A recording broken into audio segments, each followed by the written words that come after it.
جو میں نے آپ کے سامنے آیت کریمہ تلاوت کرنے کا شرف حاصل کیا، اس میں اللہ تبارک و تعالی قرآن پاک میں ارشاد فرما رہا ہے، ما کان اللہ لیذر المؤمنین علی ما انتم علیہ، کہ نہیں ہے اللہ تبارک و تعالی کی یہ شان. کیا شان نہیں ہے؟ لیذر المؤمنین، کہ چھوڑ دے مومنین کو، علی ما انتم علیہ، کس طرح کہ اس طرح کہ جیسے اب تم اس وقت ہو، حتی یمیز الخبیث من الطیب، کہ جب تک الگ الگ نہ کر دے پلید اور طیب کو، حلال اور حرام کو، پاک اور ناپاک کو، جب تک الگ الگ نہ کر دے، واضح نہ کر دے اللہ تبارک و تعالیٰ کی یہ شان نہیں کیا کہ مومنین کو ان کے حال پر چھوڑ دے. پھر اللہ تبارک و تعالیٰ ارشاد فرما رہا ہے اسی آیت کے اگلے حصے میں، وما کان اللہ، اور نہیں ہے یہ شان اللہ تبارک و تعالیٰ کی، لیطلعکم علی الغیب، کہ آگاہ کر دے عام لوگوں کو غیب پر. لیطلعکم علی الغیب، اس کا معنی ہے کہ آگاہ کر دے، اللہ کی یہ شان نہیں کہ وہ آگاہ کر دے غیب پر لوگوں کو. لیکن اس کا ترجمہ ہم اس طرح پڑھیں گے کہ اللہ تبارک و تعالیٰ کی یہ شان نہیں کہ اللہ تبارک و تعالیٰ عام لوگوں کو غیب پر آگاہ کر دے.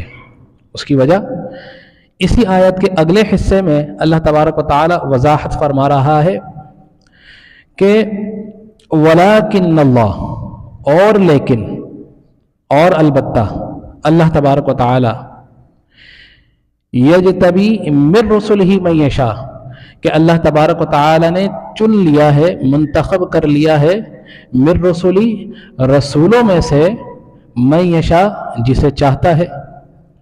اب اس کو اگر اس حصے کو ملا کر پڑھیں تو پھر آپ کو ترجمہ اور معنی صحیح معنوں میں سمجھ آئے گا اس حصے کا، کہ میں نے عام لوگوں کو کیوں یہاں پر عرض کی. کہ اللہ تبارک و تعالی فرما رہا ہے کہ وما کان اللہ لیطلعکم علی الغیب، کہ اللہ کی یہ شان نہیں کہ وہ مطلع کر دے، آگاہ کر دے غیب پر. ولیکن اللہ، اور لیکن، یجتبی من رسلہ من یشاء، لیکن اللہ نے چن لیا ہے رسولوں میں سے رسولوں کو، من یشاء، جسے چاہے. اب جسے چاہے کا مطلب تو اللہ تبارک و تعالی نے فرما دیا کہ میری ذات ہے، میری قدرت ہے، میں تصرف رکھتا ہوں، میں جسے چاہوں وہ دے دوں، میری مرضی ہے. بھائی میرے پاس مال و دولت ہے، میں جسے چاہوں دے دوں، میرے پاس فلاں چیز ہے، میں جسے چاہوں دے دوں، میری مرضی ہے. مجھ سے کوئی اس کے بارے میں سوال کر سکتا ہے؟ نہیں، کیونکہ میری ذاتی چیز ہے. تو لہٰذا اللہ تبارک و تعالی نے یہ فرما دیا کہ اللہ تبارک و تعالی کی یہ شان نہیں کہ ہر کسی کو غیب پر مطلع کر دے، لیکن اللہ تبارک و تعالی نے اپنے رسولوں کو چن لیا ہے غیب کے لیے، جسے چاہے غیب پر جتنا جو ہے علم عطا فرما دے.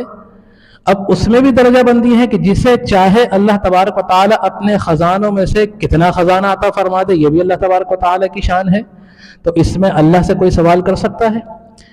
معاذ اللہ کوئی سوال نہیں کر سکتا، کیونکہ اللہ تبارک و تعالی سے سوال کرنا بھی ناشکری اور کفر کے زمرے میں آتا ہے. تو اللہ کی ذات سے تو کسی قسم کا سوال ہو ہی نہیں سکتا. تو لہٰذا اللہ تبارک و تعالی نے فرما دیا کہ اللہ کی شان نہیں کہ اللہ تبارک و تعالی ہر کسی کو غیب کا علم عطا فرما دے، لیکن اللہ تبارک و تعالی نے اپنے رسولوں کو، اپنے مقرب بندوں کو، وہ بھی اللہ نے اپنی مرضی سے جسے چاہے جتنا چاہے اللہ تبارک و تعالی نے عطا فرما دیا ہے. یہی الحمدللہ اہل سنت و جماعت کا عقیدہ ہے کہ غیب کا علم جو حضور علیہ الصلوۃ والسلام کے پاس ہے اللہ تبارک و تعالی کی عطا سے ہے. اللہ نے جتنا چاہا حضور علیہ الصلوۃ والسلام کو بتا دیا، جتنا چاہا. اور آقا علیہ الصلوۃ والسلام نے خود یہ فرما دیا کہ غیب اللہ کا ذاتی ہے، اللہ نے جسے چاہا اس کو عطا فرما دیا. اور حضور علیہ الصلوۃ والسلام کا علم اور اللہ تبارک و تعالیٰ کیونکہ ذاتی علم ہے، اس کو یہ تشبیہ بھی نہیں کہ صحرا ہے، کتنا بڑا صحرا ہوتا ہے، اور اس کے اندر اگر مٹی کا ذرہ ہو تو مٹی کے ذرے کو صحرا سے کیا مناسبت ہے؟ کوئی مناسبت ہو سکتی ہے؟ تو یہی نسبت اللہ تبارک و تعالیٰ کے علم اور حضور علیہ الصلوۃ والسلام کے علم کے متعلق ہے. اور یہی کہ اگر آپ سمندر میں سے ایک قطرہ اٹھا لیں تو وہ قطرہ حضور علیہ الصلوۃ والسلام کا علم اور وہ سمندر آقا علیہ الصلوۃ والسلام کا علم کے برابر ہے، تو یہ تشبیہ. لیکن جب حضور علیہ الصلوۃ والسلام کی ذات سے اور عام لوگوں کی ذات کے متعلق بات آئے تو پھر یہی معنی حضور علیہ الصلوۃ والسلام کے متعلق ہوگا کہ آقا علیہ الصلوۃ والسلام کو جو بھی اللہ تبارک و تعالی نے علم عطا فرما دیا وہ عام مومنین کے علم کے اور آقا علیہ الصلوۃ والسلام کے درمیان اتنا ہی فرق ہے کہ جتنا صحرا کا پوری مٹی اور ایک ذرہ برابر کا جو ایک مٹی ہوتی ہے وہ عام لوگوں کے اور آقا علیہ الصلوۃ والسلام کے علم کے برابر ہے. اور یہی سمندر کی تشبیہ لے لیجئے کہ سمندر کا پورا سمندر اور ایک قطرہ، تو یہی عام لوگوں کا علم اور آقا علیہ الصلوۃ والسلام کے علم سے کی مناسبت جو ہے علم کے مطابق ہے. تو اللہ تبارک و تعالیٰ نے فرما دیا واضح طور پر کہ علم ذاتی اللہ تبارک و تعالیٰ کا ہے، اور اللہ تبارک و تعالیٰ جسے چاہے غیب پر اتنا مطلع کر دے. اب غیب ہے کیا؟ غیب کے معنی ہے وہ چیز جو آپ اپنے طور پر جس کے بارے میں نہ معلوم کر سکیں، اور نہ ہی آپ کے جو حواس خمسہ ہیں وہ حواس جن کے ذریعے ہم کسی بھی چیز کی نشاندہی کر کے ان کو پہچان سکتے ہیں، ان کے ذریعے بھی آپ نہ معلوم کر سکیں. وہ حواس کون سے ہیں؟ دیکھنے کی قوت، سونگنے کی قوت، پکڑنے کی قوت، سونگنے کی قوت، سمجھنے کی، یہ ساری یہ حواس خمسہ ہے نا آپ کے. تو وہ چیز کہ جو غیب وہ ہے کہ جو آپ نہ پکڑ کے جس کے بارے میں جو ہے معلوم کر سکیں، نہ دیکھ کر پتہ کر سکیں، نہ سن کر پتہ کر سکیں. وہ کیا چیز ہے؟ وہ ہے غیب. یہ ہے غیب کہ اللہ تبارک و تعالیٰ کی ذات ایک ہے. اللہ ایک ہے، کتنے بتایا؟ آقا علیہ الصلوۃ والسلام نے بتایا. اور جنت ہے، کس نے بتایا؟ آقا علیہ الصلوۃ والسلام نے بتایا. آقا علیہ الصلوۃ والسلام کی ذات مطہرہ کو اگر ہٹا دیں تو کیا کوئی یہ سرٹیفکیٹ لا سکتا ہے کہ ہمیں یہ معلوم فلاں جگہ سے ہوا ہے کہ اللہ تبارک و تعالیٰ کی ذات ایک ہے؟ کوئی بتا سکتا ہے؟ نہیں بتا سکتا. کوئی بتا سکتا ہے کہ جنت ہے، کوئی بتا سکتا ہے کہ دوزخ ہے. آقا علیہ الصلوۃ والسلام نے تو یہاں تک کہ معاملات بیان فرما دیے کہ جنت میں کیا کیا چیزیں ہیں اور دوزخ میں کیا کیا چیزیں ہیں. جبھی تو خوشخبری دی نا، بشارت دی کہ آپ کو ہم نے مبشر اور نذیر بنا کر بھیجا. مبشر کا مطلب خوشخبری سنانے والا، نذیر کا مطلب ڈر سنانے والا. ڈر وہ اسی وقت سنایا جا سکتا ہے کہ جب آپ کو معلوم ہو کہ اس کے کیا کیا نتائج سامنے آ سکتے ہیں، تو اسی وقت آپ لوگوں کو اس کے ڈر سے مطلع کر سکتے ہیں کہ بھئی خبردار، رک جاؤ. اگر تم نے چوری کی تو اگر اس کا قانون نافذ ہو گیا، اگر تم پکڑے گئے تو اسلامی قانون کے مطابق چوری کرنے والے کی سزا کیا ہے؟ ہاتھ کا کاٹنا. اگر تم نے کسی کا قتل کیا تو قتل کرنے کا مطلب کیا ہے؟ خون کا بدلہ خون ہے، قصاص لیا جائے گا یا دیت دی جائے گی، مرضی کے اوپر ہے. تو خون کا بدلہ خون ہے. تو معلوم ہوا تو آپ نے لوگوں کو ڈرایا، اگر معلوم نہیں ہوتا تو کیسے پتہ چلتا؟ یہی وجہ ہے کہ بھائی نماز پڑھی، اللہ کا ذکر کیا اور اللہ کی اطاعت کی، آقا علیہ الصلوۃ والسلام کی اتباع کی، تو اس کی جزا کیا ہے؟ جنت میں جانا ہے، اللہ کی رضا حاصل کرنا ہے. تو یہ تمام چیزیں جنت میں کیا کیا چیزیں ملیں گی، آقا علیہ الصلوۃ والسلام نے یہاں تک فرما دیا. تو معلوم یہ ہوا کہ اللہ تبارک و تعالیٰ نے بیان فرما دیا کہ اللہ تبارک و تعالیٰ کا جو علم ہے وہ ذاتی ہے، اور اللہ تبارک و تعالیٰ نے جو علم آقا علیہ الصلوۃ والسلام کو بیان فرما دیا وہ عطائی علم ہے. جتنا بیان فرما دیا اللہ تبارک و تعالیٰ کی شان کے مطابق ہے، اس پر کوئی سوال نہیں کر سکتا. اچھا، یہ آیت کریمہ کیوں جو ہے نازل ہوئی؟ ہر کسی چیز کی کوئی نہ کوئی وجہ تو سامنے آتی ہے. کیونکہ صلح حدیبیہ کی بات چل رہی تھی. پیچھے تذکرہ اگر پڑھیں تو صلح حدیبیہ چل رہی ہے، اور صلح حدیبیہ نہیں، جنگ احد چل رہی ہے. اور جنگ احد کے اندر ہمیں یہ معلوم ہے کہ مسلمانوں کو کس طرح دغا دے کر منافقین نے اپنی جماعت کو روکا، اور ان کی یہ کوشش تھی کہ مسلمان اس جنگ کے توسط سے ختم ہو جائیں، دنیا سے برباد ہو جائیں. یہی توسط سے تو اب مومن اور منافقین میں فرق واضح کرنا تھا. یہی اللہ تبارک و تعالیٰ نے فرما دیا نا کہ اللہ کی یہ شان نہیں ہے کہ اللہ تبارک و تعالیٰ ناپاکی اور پاکی کو مکس کر دے, پلیدگی کو اور طیب چیز کو پاک کر دے. اللہ کی یہ شان نہیں کہ رات اور دن کو ضم کر دے. رات الگ ہے, دن الگ ہے, ناپاکی الگ ہے, پاکی الگ ہے, طیب الگ ہے اور غلیظ پلید الگ ہے. یہ اللہ کی شان نہیں. تو اسی طرح اللہ تبارک و تعالی نے فرما دیا کہ جب اوائل اسلام, جب اسلام آیا, آقا علیہ الصلوۃ والسلام نے نبوت کا اعلان کیا, تو مکہ کے بعد جب ہجرت مدینہ ہوئی, تو ہجرت مدینہ ہونے کے بعد کیا ہوا کہ کچھ لوگ ایسے اسلام میں داخل ہو گئے کہ جو دلی طور پر مسلمان نہیں تھے. صرف مسلمانوں کو نقصان پہنچانے کے لیے انہوں نے ظاہری طور پر اسلام کا لبادہ اوڑھ لیا اور مسلمانوں کے اندر داخل ہو گئے. اب مسلمان کس طرح, اب مسلمان اسی طرح ان سے حسن اخلاق کے ساتھ پیش آتے تھے, اسی طرح ان کا خیال کرتے تھے جیسے مومن اب ایک دوسرے کے ساتھ کرتا ہے. تو لہذا لیکن وہ اس چیز کو سوچ کر, اس چیز کو دیکھ کر مذاق اڑایا کرتے تھے کہ آقا یہ حضور علیہ الصلوۃ والسلام تو یہ فرماتے ہیں کہ مجھے ہر چیز کے بارے میں پتہ ہے, کیونکہ آقا علیہ الصلوۃ والسلام نے فرمایا کہ اللہ تبارک و تعالی نے کہ میرے سامنے میری امت کو جو ہے ظاہر فرما دیا, اس طرح ظاہر فرما دیا کہ جیسے حضرت آدم علیہ الصلوۃ والسلام کو تمام انسانوں کے بارے میں مطلع فرما دیا تھا, اور میں نے یہاں تک جان لیا جو میری امت میں آنے والے لوگ ہیں, میں ان کے بارے میں بھی جانتا ہوں کہ کون مسلمان ہوگا, کون غیر مسلم ہوگا.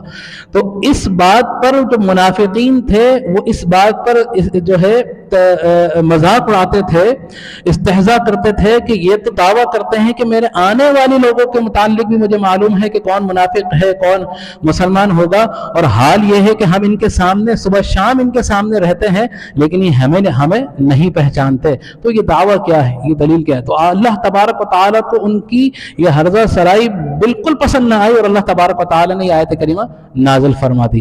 آقا علیہ الصلوۃ والسلام غروب آفتاب کے ڈھلنے کے بعد ظہر کے وقت آتے ہیں, اپنے حجر مبارک سے نماز ادا کرتے ہیں, نماز کے بعد منبر پر کھڑے ہوتے ہیں اور فرماتے ہیں کہ پوچھ لو مجھ سے کیا پوچھنا ہے. آقا علیہ الصلوۃ والسلام منبر پر کھڑے ہو کے قیامت تک کا ذکر فرما دیتے ہیں, قیامت میں ہونے والے واقعات کا ذکر فرما دیتے ہیں, جنت کا ذکر فرما دیتے ہیں اور دوزخ کا ذکر فرما دیتے ہیں, یہاں تک کہ فرما دیتے ہیں کہ کون کون شخص آخر میں جنت میں جائے گا اور کون کون جہنم میں جائے گا. پھر آقا علیہ الصلوۃ والسلام یہ فرماتے ہیں کہ ہے کوئی شخص جو مجھ سے پوچھ لے کیا پوچھنا چاہتا ہے, خدا کی قسم میں اسی جگہ پر کھڑا ہو کر جو پوچھنا چاہے گا میں اسے اس کے بارے میں اس کا جواب دوں گا. جس پر ایک صحابی کھڑے ہوتے ہیں اور عرض کرتے ہیں آقا علیہ الصلوۃ والسلام میرے والد صاحب کا کیا نام ہے؟ آقا علیہ الصلوۃ والسلام فرماتے ہیں کہ تمہارے والد کا نام حذیفہ ہے, حضرت عبداللہ بن حذیفہ رضی اللہ تعالی عنہ. ایک اور صحابی کھڑے ہوتے ہیں کہ میرے والد کا کیا نام ہے؟ آقا علیہ الصلوۃ والسلام ان کے والد کا نام جو ہے بیان فرماتے ہیں. حضرت عمر فاروق رضی اللہ تعالی عنہ یہ منظر دیکھ رہے ہوتے ہیں, اپنے گھٹنوں کے بل کھڑے ہوتے ہیں اور عرض کرتے ہیں کہ یا رسول اللہ صلی اللہ تعالی علیہ وسلم, ہم اللہ کے ایک ہونے پر, اللہ کے رب ہونے پر اور اسلام کے دین ہونے پر, قرآن کے امام اور پیشوا ہونے پر اور حضور علیہ الصلوۃ والسلام کے سچے رسول ہونے پر یقین رکھتے ہیں. تو جب آقا علیہ الصلوۃ والسلام کے سامنے حضرت عمر فاروق رضی اللہ تعالیٰ عنہ اس طرح عرض کرتے تو آقا علیہ الصلوۃ والسلام تشریف فرما ہو جاتے ہیں.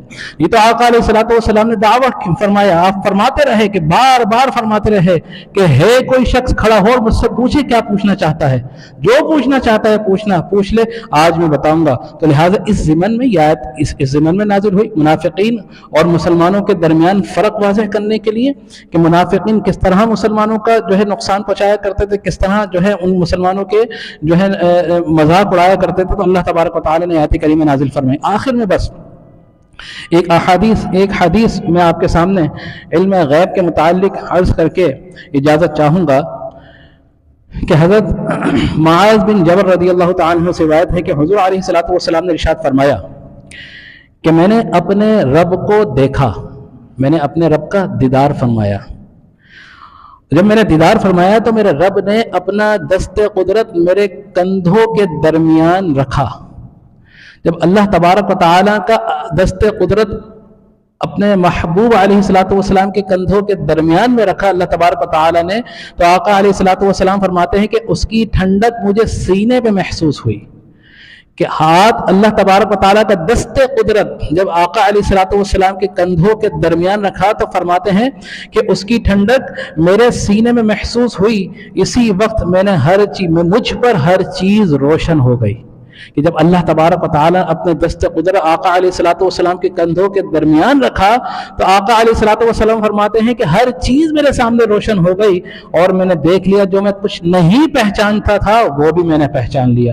تو یہ اللہ تبارک و تعالیٰ کی شان ہے، اور اللہ تبارک و تعالیٰ جس کو چاہے جتنا، آج کل بھی دیکھیں حضور علیہ الصلوۃ والسلام کے علم غیب کے مطابق کون مذاق اڑایا کرتا تھا؟ اس وقت کے منافقین کہ نہیں، دیکھیں ایک تو ہوتا ہے کہ اگر میں کسی چیز کا انکار کر دوں، ظاہری طور پر انکار کر دوں تو سب کے سامنے ظاہر ہے، واضح ہے، لیکن میں زبان سے تو اپنا اقرار کروں لیکن میرا دل اس بات کو نہیں مانے، اس کو کہتے ہیں نفاق، کہ ظاہر کچھ باطن کچھ۔ مومن کبھی اس طرح کا نہیں ہو سکتا۔ مومن وہی شخص ہے کہ اس کے زبان پر وہی آتا ہے جو اس کے دل میں ہو، تو لہٰذا مومن ہوگا ہی وہی کہ جو اس کے دل میں ہوگا وہی اس کی زبان پہ ہوگا۔ اور اللہ تبارک و تعالیٰ چاہتا بھی یہی ہے کہ مومن اپنے دل کو پاک کرے۔ جب مومن اپنے دل کا غسل کرے گا، اپنے قلب کو پاک کرے گا، تو پھر جو اس کے دل میں ہوگا وہی اس کی زبان پہ ہوگا، اور وہی الفاظ اللہ تبارک و تعالیٰ کو پسند ہوں گے۔ تو ہمیں اور آپ کو بھی محاسبہ کرنا چاہیے۔ آج ہر گلی محلے پہ، چوک چوراہوں پر کیا بحث ہو رہی ہوتی ہے کہ اللہ تبارک و اللہ کے نبی صلی اللہ تعالی وسلم کو فلاں چیز کا علم نہیں تھا، فلاں چیز کا علم نہیں تھا، اور سب اس بات کا اقرار کرتے ہیں کہ اللہ ایک ہے، حضور علیہ الصلوۃ والسلام اللہ کے نبی ہے، قرآن ہے، قرآن میں تمام کے تمام ذکر آئے۔ اب قرآن کے بارے میں تم قرآن کو پڑھ کے، قرآن سے چیزیں لے کے حضور علیہ الصلوۃ والسلام کو بغض رکھ کے کی ذات کے بارے میں چیزیں دلائل پیش کر رہے ہو، تو ان سے یہ سوال کرنا چاہتا ہوں کہ قرآن کس کا لایا ہوا ہے؟ قرآن کس کے قلب پر ظاہر ہوا؟